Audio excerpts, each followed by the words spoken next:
Assalamualaikum warahmatullahi wabarakatuh.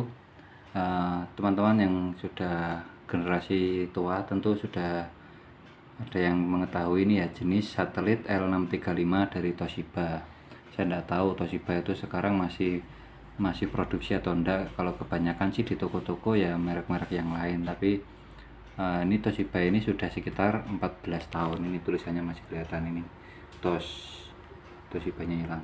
Nah, terus ini dia 32 bit, terus dulunya RAM-nya 2 GB, sudah dilengkapi dengan chipset grafis dari ATI Mobility Radeon.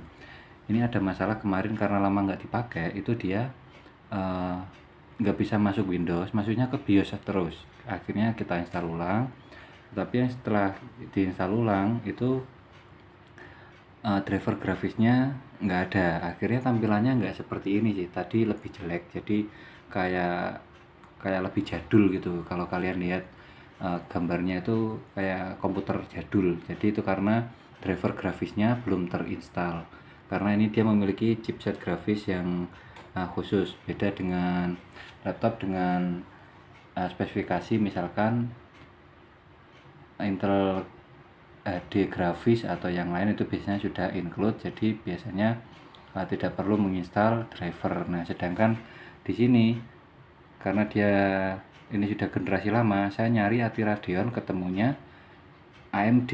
Nah, itu saya agak bingung. Akhirnya saya coba searching pakai laptop satunya, ternyata ketemu kalau ATI Radeon itu diakuisisi atau istilahnya diambil alih lah istilahnya oleh AMD. Jadi AMD ini mengambil alih ATI Radeon. Akhirnya untuk menginstal drivernya saya cari-cari, ketemu spesifikasi dari Toshiba ini yaitu menggunakan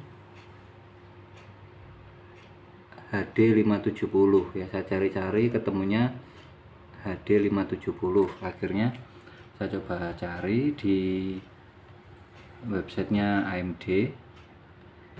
Di sini ya, websitenya amd.com. Coba saya fokuskan dulu.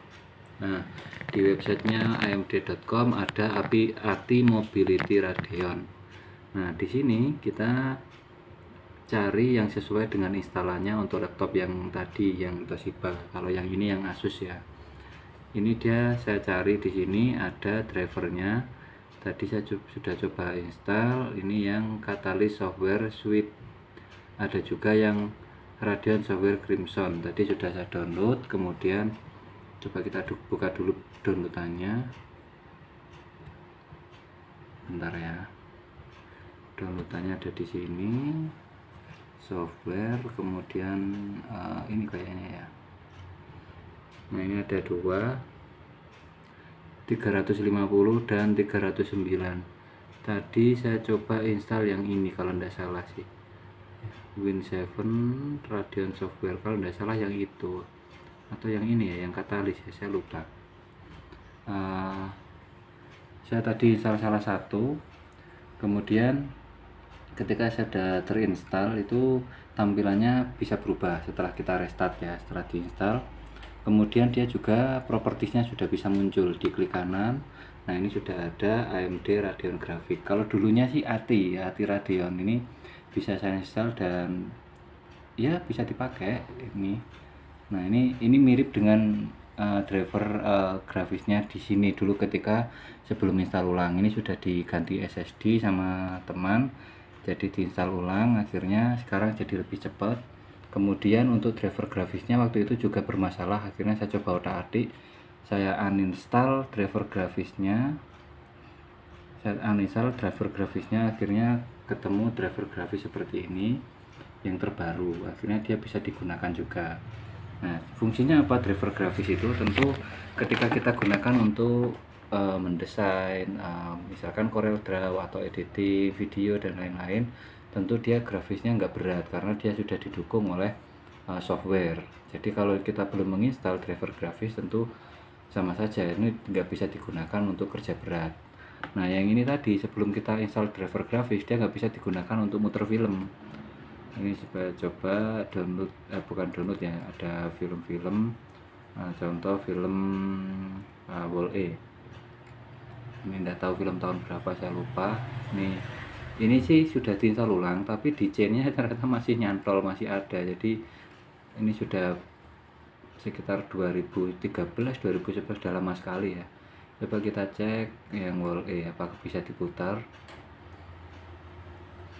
Jadi saya install tadi KM Player agar bisa digunakan untuk muter-muter. Nah ini tidak ada masalah ya,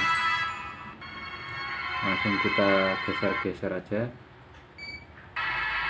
tidak ada masalah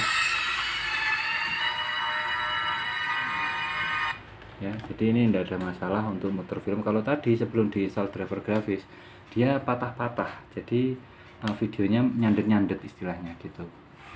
Nah jadi itu untuk yang punya komputer lama tetap bisa diinstal ulang, tapi jangan lupa driver grafisnya kita downloadkan dari websitenya. Jadi masih bisa kok, masih layak ini meskipun sudah 14 tahun ya. Ini sudah 14 tahun sekarang.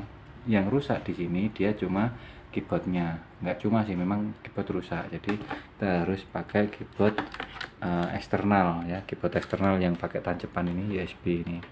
Jadi kalau di sini ada enternya rusak, ininya banyak yang rusak. Kalau kita betulkan ininya mahal dan tidak worth it lah istilahnya. Jadi mending kita belikan keyboard yang biasa-biasa aja, keyboard eksternal, agar bisa tetap digunakan untuk ya minimal ngetik-ngetik atau digunakan untuk lihat-lihat film. Tentu untuk kerja berat sudah tidak relevan karena dia sendiri RAM-nya cuma 2 GB, sedangkan yang sebelah ini RAM-nya sudah 8 GB ya, 8 GB, didukung nanti radionya ya untuk ngedit-ngedit foto, ngedit video, untuk bikin desain ringan-ringan ya masih kuat lah. Tapi untuk 3 dimensi berat kayaknya ini masih belum cukup. Mungkin dari dari prosesornya yang memang basic sekali, cuma ini cuma didukung dari SSD dan RAM-nya itu sudah di-upgrade 4 GB jadi 8 GB. Jadi itu yang menyebabkan ini masih ya lumayan lah untuk digunakan ngedit-ngedit. Kalau misalkan nggak di-upgrade dan nggak SSD tentu lemot sekali. Jadi kalau ini yang bikin cepat sih sebenarnya SSD-nya sebenarnya ya. Jadi yang bikin cepat ini SSD. Kita coba buka Google Chrome lagi. Jadi nah ini cepat sekali. Coba yang ini kalau kita bikin Google Chrome-nya kita tutup. Jadi ini Chrome-nya juga bukan Chrome yang terbaru. Jadi Chrome-nya ini model Chrome yang lama, karena ini Windows-nya pakai Windows 7 dan kalau saya install Windows 10 dia terlalu berat kalau di sini. Bahkan rencana saya malah tak install XP saja. XP itu tampilannya biasa tapi dia lebih cepat untuk kinerjanya tentunya. Nah ini ada keterangannya. Oke. Nah untuk mendapatkan Google Chrome berikutnya Anda perlu Windows 10 atau yang lebih baru. Nah ini karena Windows 7 jadi tidak bisa. Tadi saya sempat juga mau menginstal untuk network aksesnya, ternyata pakai kabel langsung bisa tersambung. Jadi saya nggak jadi menginstal WiFi, langsung pakai kabel aja, tancap gitu aja. Dari itu saja, cuma itu sama menginstal Word untuk ya untuk ngetik-ngetik lah. Itu. Jadi sisanya yang tidak terlalu penting tidak kita install untuk memperberat itu. Bisanya kita install mungkin Winamp itu untuk muter MP3 ya, sampai sekarang belum tergantikan sih bagi saya Winamp itu ya, untuk muter-muter MP3 mungkin. Tapi untuk generasi baru sekarang mungkin nggak tahu ya Winamp itu untuk apa. Oke, demikian sih untuk sharing pengalaman kali ini. Oh ya, ini dia masih i3 RAM-nya 2 GB, terus AT Radeon Direct 11. Cuma di sini sudah saya install yang driver terbaru dari AMD dan ini bisa ya. Nah nanti kalau sudah saya coba pakai Corel atau yang lain, nanti mungkin akan saya review dia kinerjanya seperti apa dengan RAM 2 GB ini.